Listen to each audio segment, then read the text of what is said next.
Ẹ káàbọ̀ sí iléeṣẹ́ wa, mo kí yín onílé lóko lọ́nà lẹ́yìn odi wípé ẹ káalẹ́, ẹ káàárọ̀, òde òdù bí o, etí tẹ́ fi ń gbọ́ wa mà nídìí. Bákan náà, ojú tẹ́ sì fi ń rí wa náà kò ní fọ́ láṣẹ Èdùà. Ẹ wà ní rohun gbé sọnù bí ò ṣe bí ọmọ. Ọmọ Yorùbá, ẹ gbọ́, ṣé lóòótọ́ ni? Wọ́n ní láti ìgbà tí bàbá Tinubu tó ti yọ fuel subsidy àtìgbà ẹni àlàáfíà àti ìdẹ̀ra ó ti pòórá lórílẹ̀‐èdè Nàìjíríà. Ẹ gbọ́, ṣé lóòótọ́ ni? Ìṣọ́kí mi o, ta ló sọ èyí di mímọ̀? Jackson Lékan Òjó. Bẹ́ẹ̀ ni o, Jackson Lékan Òjó ni o. Ó ti bu ẹnu àtẹ́ lu ètò ìṣèjọba àti ìgbésẹ̀ ìjọba ààrẹ President Bọ́lá Ahmed Tinubu. Bẹ́ẹ̀ ni o, Jackson Lékan Òjó ó ti bu ẹnu àtẹ́ lu ètò ìṣèjọba àti ìgbésẹ̀ ìjọba bàbá Tinubu látàrí wípé ó ní bàbá Tinubu ṣe rí fuel subsidy tí ẹ yọ yìí, òun ló kó orílẹ̀-èdè Nàìjíríà sí hílàhílo, òun ló kó orílẹ̀-èdè Nàìjíríà sí ọ̀wọ́n gógó, òun ló kó orílẹ̀-èdè Nàìjíríà sí ìyà, òun náà ló tún kó orílẹ̀-èdè Nàìjíríà sí sápábì yìí. Ẹ gbọ́, ṣé lóòótọ́ ni? Ó ṣọ́ọ̀kì mi o. Ẹ wo, ẹ jẹ́ kí n gbé yín débẹ̀ lódìdí ni. Jackson bínú o, ó sọ̀rọ̀, ó sọ kùbákùgbé ọ̀rọ̀. Bẹ́ẹ̀ ni, Jackson ó sọ̀rọ̀, oníṣẹ́ fẹ́ gbọ́, ṣe rí subsidy removal ó ní tí bàbá Tinubu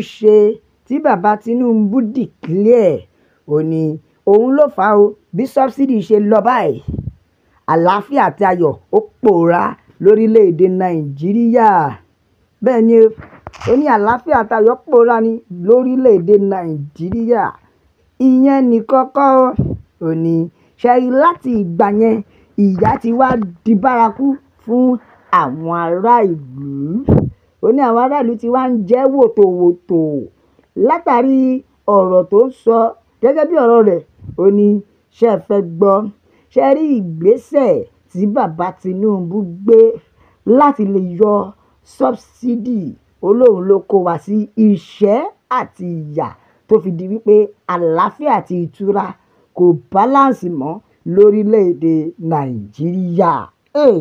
Ọ̀rọ̀ yẹn kì ẹ jẹ́ kí n tún gbé yín débẹ̀. Ẹ wo, ẹ jẹ́ gbé yín débẹ̀ bóyá sọ dáadáa.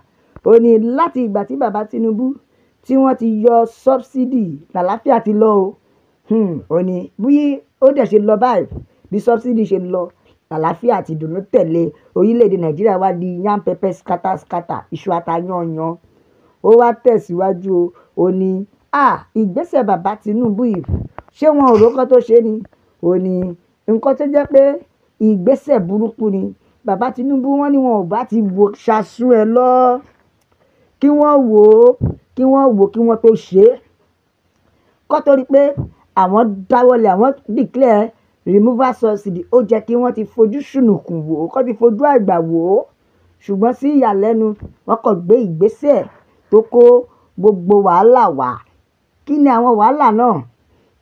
Gbígbé lórílẹ̀‐èdè ó ti di tipá tí ìkúùkù wàn. Ó tún wá tẹ̀síwájú o. Ó ní ṣówó mọ́tò lílọ bíbọ̀ sìn, ìyẹn gan la fẹ́ sọ ni, ó di ó tún wá gbé mi débẹ̀.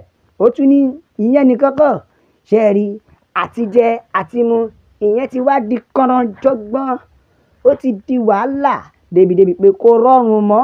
Ó di mélòó? Ó di mẹ́ta. Ní tó tún wá fọ́nì jù ni wípé àìlúgò wá fararọ mọ́ àbí ṣé ìlú gan fẹ́ kàn fararọ tẹ́lẹ̀tẹ́lẹ̀ ni? Ẹjọ́ ó ní ìjọba kọ̀ láti ṣiṣẹ́ ìwádìí wọn dáadáa kí wọ́n tó pàṣẹ lórí subsidy tí wọ́n yọ yìí. Wọ́n kọ̀ láti ṣe ìwádìí, láti ṣe ìgbésẹ̀ kí wọ́n tó pàṣẹ.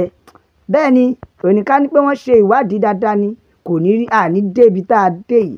Ẹ jẹ́ ká àtẹ̀jíṣẹ́ àwọn èèyàn. Ẹ gbọ́, ṣé lóòótọ́ ni? Ṣé subsidy tíjọba yọ ló fa sápá ebi sórílẹ̀‐èdè Nàìjíríà ni àbí òun kọ́? Ẹ jẹ́ kí n gbé yín débẹ̀, ẹ jẹ́ gbọ́rọ̀ lẹ́nu àwọn ènìyàn wa.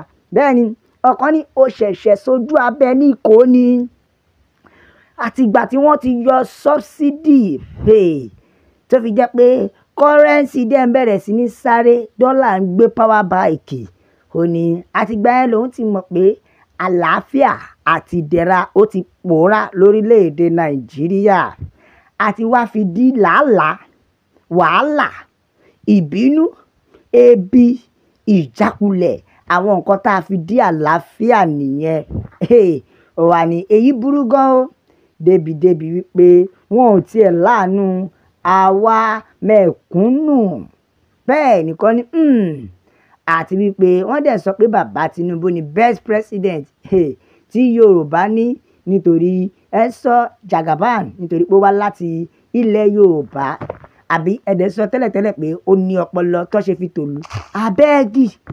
Wọ́n ní ṣèbí bẹ́ẹ̀ náà kọ́ ni ibi tó wà wádé kọ́lá dé yìí. Bẹ́ẹ̀ nìkan ni rárá o, rárá, nítorí wípé ṣe rí ìlú bíbàjẹ́ ó ti wà látàyè báyé. Bẹ́ẹ̀ ẹ tún jáka àtẹ̀jíṣẹ́ lómìíràn ìkọ́ni wàláì òun fún búra.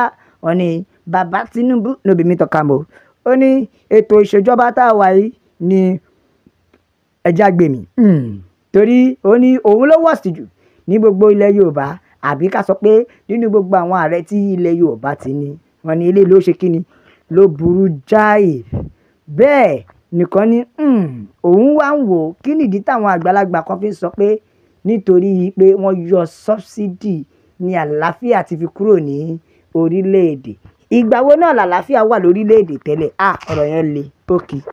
Ẹ gbọ́ ẹ wo ẹja tún ka àtẹ̀jíṣẹ́ àwọn èèyàn. Bẹ́ẹ̀ nìkan ni wọ́n kàn dá wọn láàmú ni pé wọ́n lọ yọ sọ́bsidì láì tiẹ̀ ṣèwádìí dáadáa ohun tí ó fa problem nígbà yẹn.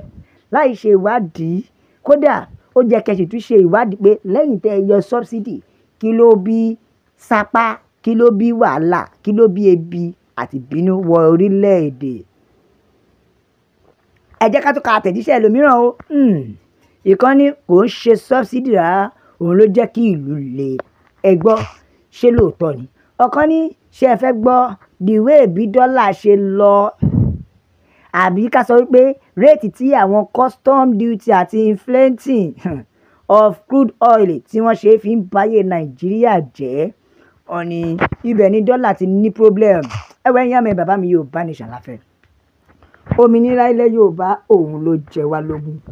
Ẹ bá ń tẹ̀ sójú ẹbó kó lọ fáfà. Ẹ like, ẹ share, ẹ subscribe, ẹ tẹ̀ sójú ẹ̀. Ṣé ẹ ti rí ìta fi sọ pé ẹ jágbe òmìnira? Nítorí pé kí orí Yorùbá ní orí kan ni mo ní gbígbà orí. Ẹ wọ bá tẹ̀ sójú ẹ̀, ẹ jẹ́ kó yé àwọn èèyàn pé Yorùbá nation nìkan ni ọ̀nà àbáyọ. A ó máa bẹ ọ̀bẹ ẹni bẹṣu, àtẹ́lẹsẹ̀ yóò máa bẹ̀nà wò. Gbogbo tó wá láòní dé, ó máa láòní dé bá. God bless Yorùbá nation. Ọlọ́run á bùkún orílẹ̀-èdè wa. Ó dàbọ̀.